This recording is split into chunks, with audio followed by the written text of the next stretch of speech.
One day, while Bhagavan was coming down the hill, Maurice came and stood in front of him, dressed in the ochre robes and beads of a Hindu monk. Maurice was rather anxious because he wanted his master to approve of what he had done. Seeing him, Bhagavan started laughing.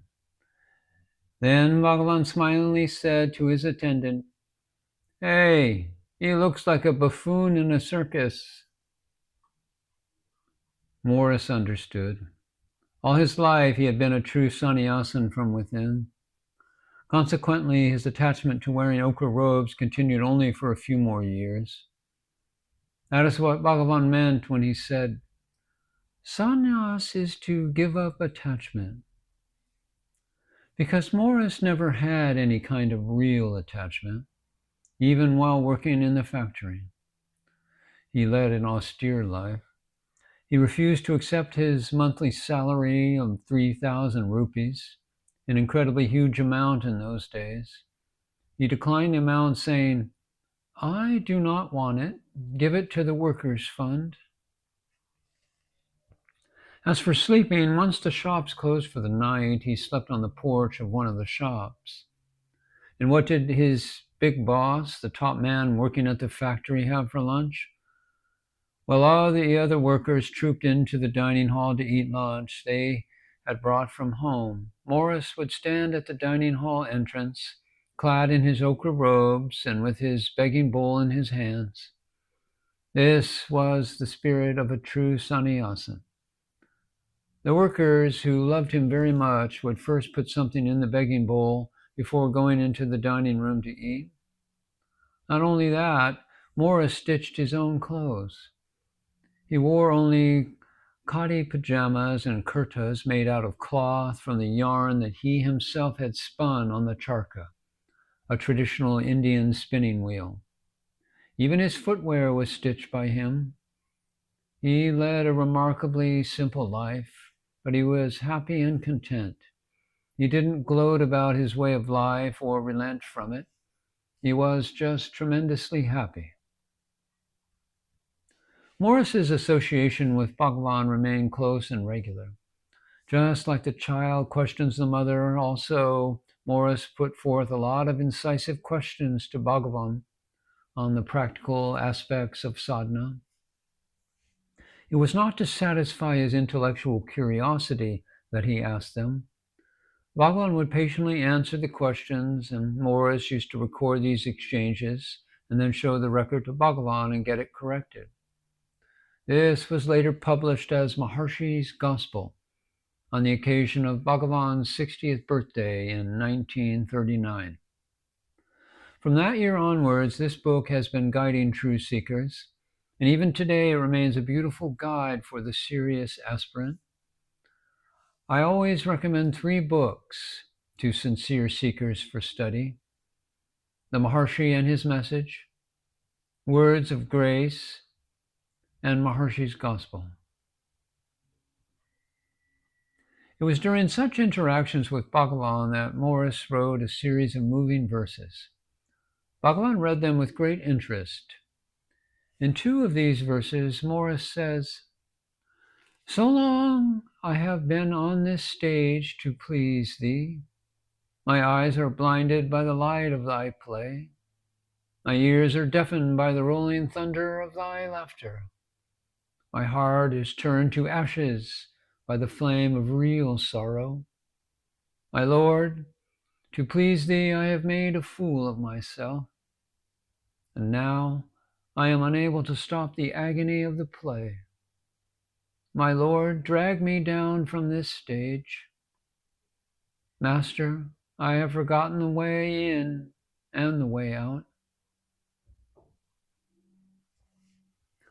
Bhagavan was happy to read through the verses. He said that this was exactly what had been written by Appaya Dikshatar, a sage who lived several centuries ago.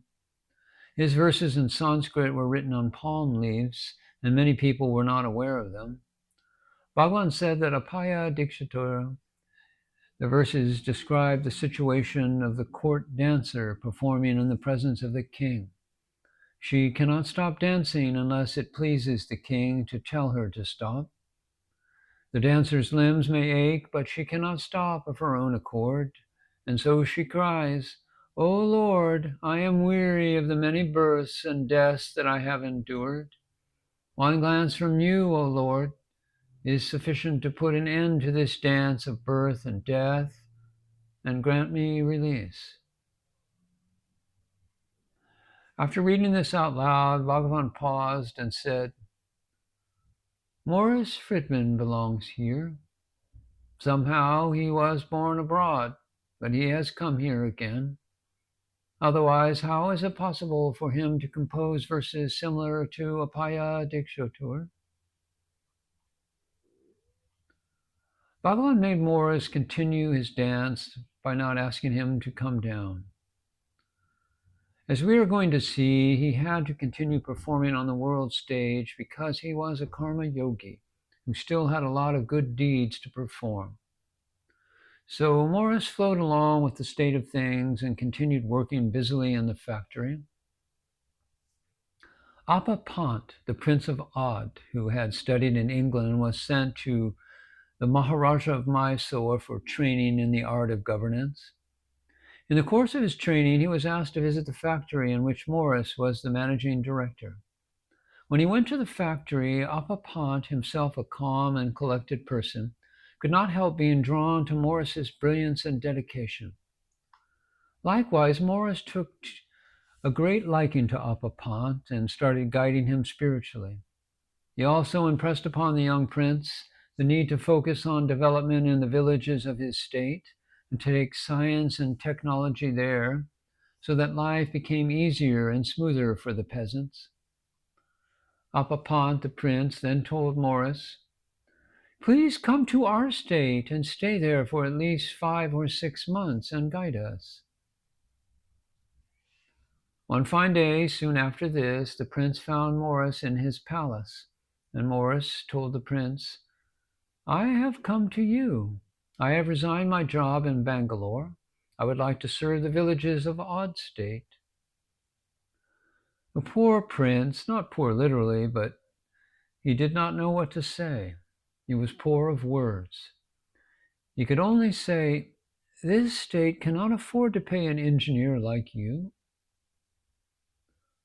Maurice, in his very characteristic manner, said, I will sleep on the floor in that room.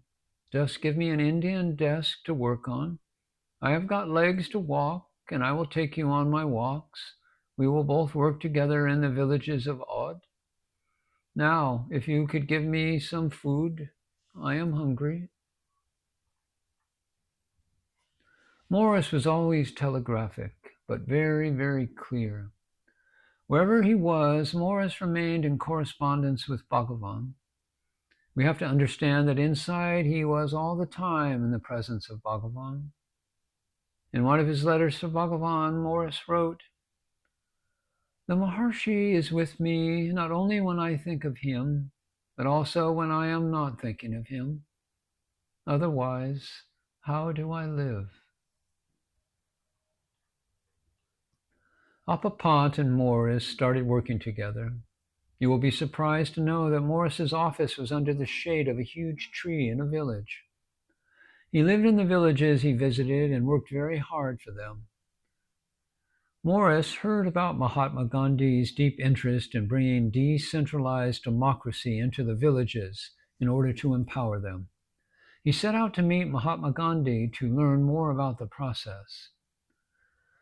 Mahatma Gandhi took to Maurice immediately. He addressed Maurice only as Bharatananda. Everyone in his Sivashram addressed him in the same manner. And Gandhi found that Maurice was not only a hard worker, but also an inventor who was using the Indian charkha. By way of blessing, Mahatma Gandhi asked Maurice, Why do you not invent something by which we can produce yarn more quickly? Maurice immediately invented a new charkha called the Dhanush Takli. The extraordinary thing about the new invention was that one could produce 3 times the yarn with the same energy that was spent on the traditional charkha. Mahatma Gandhi was, needless to say, extremely pleased.